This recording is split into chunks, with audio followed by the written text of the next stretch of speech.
আসসালামু আলাইকুম এভরিওয়ান, আশা করি সবাই ভালো আছো। তো আজকে আমরা ইংরেজি বিষয়ের আরেকটি নতুন টপিক নিয়ে হাজির হয়েছি এবং আজকের টপিক হচ্ছে রাইট ফর্ম অফ ভার্ব। তো আসলে প্রথমেই বলি রাইট ফর্ম অফ ভার্বটা কি। রাইট ফর্ম অফ ভার্ব অর্থাৎ ভার্বের সঠিক রূপ। ভার্বের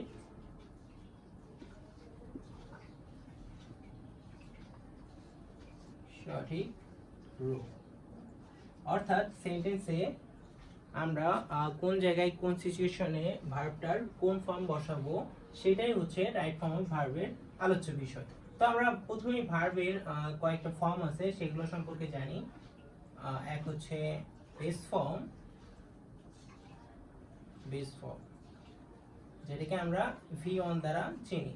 এখন বেস ফর্ম বলতে উদাহরণ দেই যে ইট, গো, এটা হলো ভার্বের বেস ফর্ম। দুই হচ্ছে পাস্ট ফর্ম, যেটা আমরা V2 দিয়ে চিনি। এট, ওয়েন্ট। হ্যাঁ, তিন নম্বর হচ্ছে পাস্ট পার্টিসিপল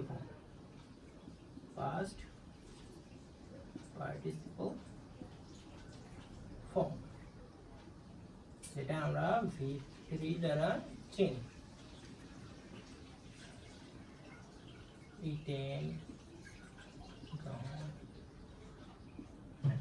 চার নম্বরে আমরা জানি, আমরা দেখব জেরান্ড ফর্ম। জেরান্ড ফর্মটি কি? ভাবে অনের সাথে আইএনজি যোগ, যেমন ইটিং, গোয়িং। পাঁচ নম্বরে আছে ইনফিনিটিভ।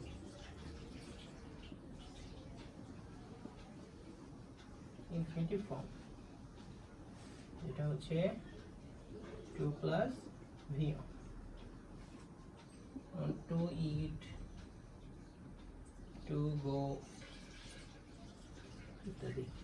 6 নম্বরে আছে এস বা ইয়েস ফর্ম,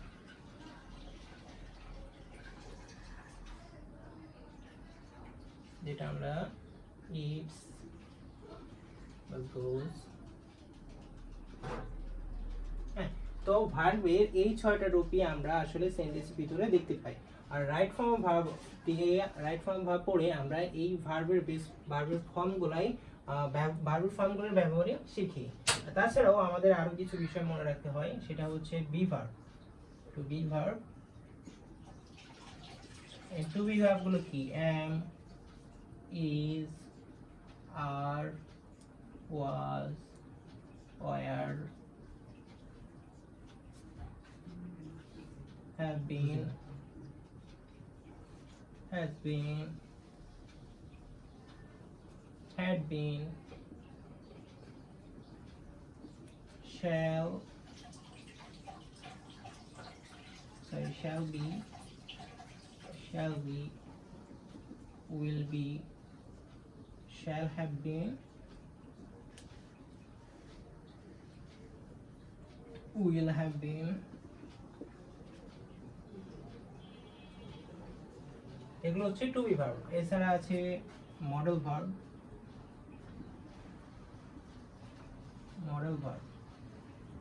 মডেল ভার্বগুলো কি? Shall, should, will, would, may, might, had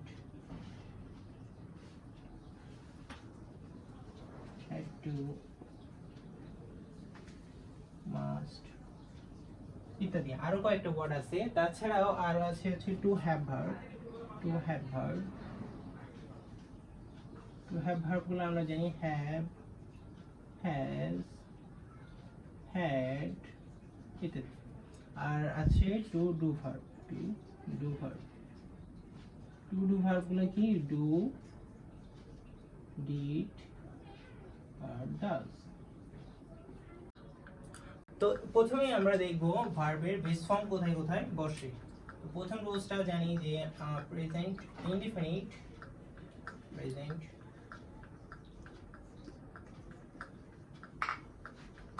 present indefinite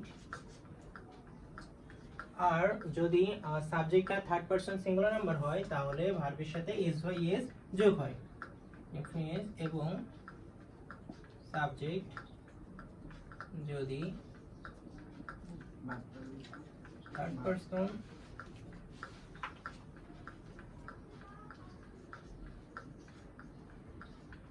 singular number হয়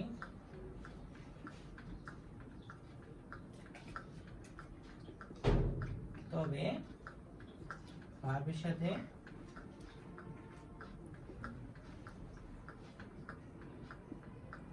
এস বাই এস যোগ হয়। তো এটা একটা এক্সাম্পল আমরা দেখি। হি go to school।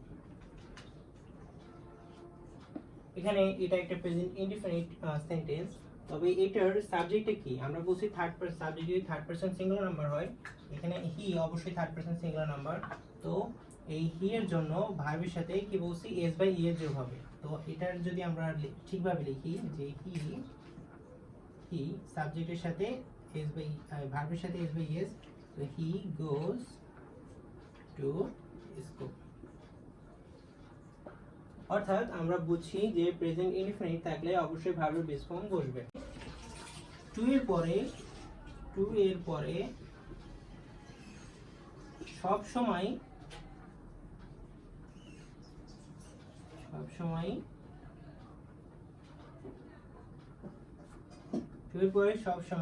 ভার্বের অন বসে বা ভার্বের বেস ফর্ম বসে।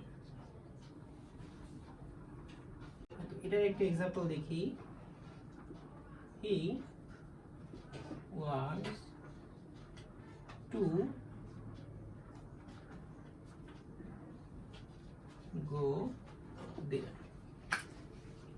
তো আমি কি বলছি যে টু এর পরে ভার্ব অন বসে, এখানে টু এর পরে ভার্ব আছে এবং এটার সিম্পল ফর্ম বলবে। তো এখানে যেহেতু তার আগে আরেকটা ভার্ব আছে যেটার সাথে এস বাই এস যোগ হয়েছে, তো এটার জন্য কোনো পরিবর্তন হবে না। তো হি ওয়ান্টস টু গো দেয়ার, এটা সঠিক। আমরা মোরাল ভার্বের কথা বলেছিলাম যে এই মোরাল ভার্বগুলো থাকলে সবসময় ভার্বের বেস ফর্ম বসবে। তো এটা লিখি যে মোরাল ভার্বের পরে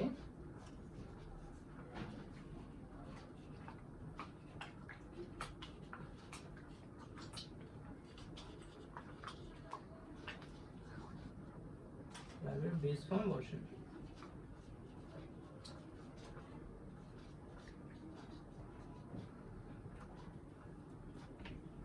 তো এটার একটা एग्जांपल দেখি যে দে মাস্ট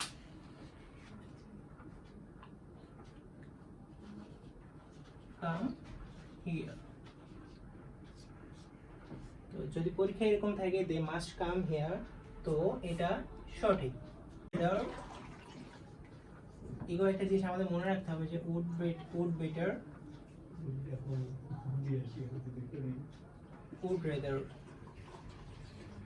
would rather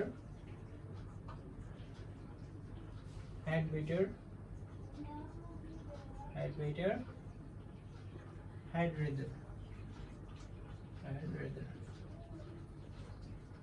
থাকলে মানে সেন্টেন্সে would better would rather had rather থাকলে ভার্বের বেস ফর্ম বসে।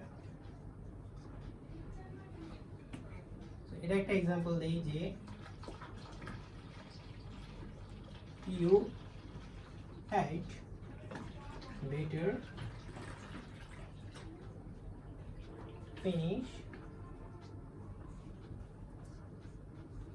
the work।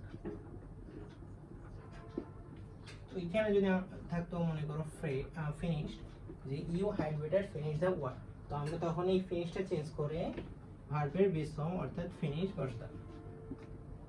তো আজকের ক্লাসে আমরা ভার্বের যে 6টা ফর্ম এবং to be verb, modal verb, to have verb এবং টু ডি ভার্ব সম্পর্কে জানলাম এবং ভার্বের বেস ফর্মের যে ব্যবহারগুলো আছে সেগুলো সম্পর্কে জানলাম। পরবর্তী ক্লাসে আমরা রাইট ফর্ম অফ ভার্বের রুলসগুলো নিয়ে বিস্তারিত আলোচনা করব। আজকে এই পর্যন্তই। আশা করি সবাই ভালো থাকবে, সুস্থ থাকবে। আল্লাহ হাফিজ।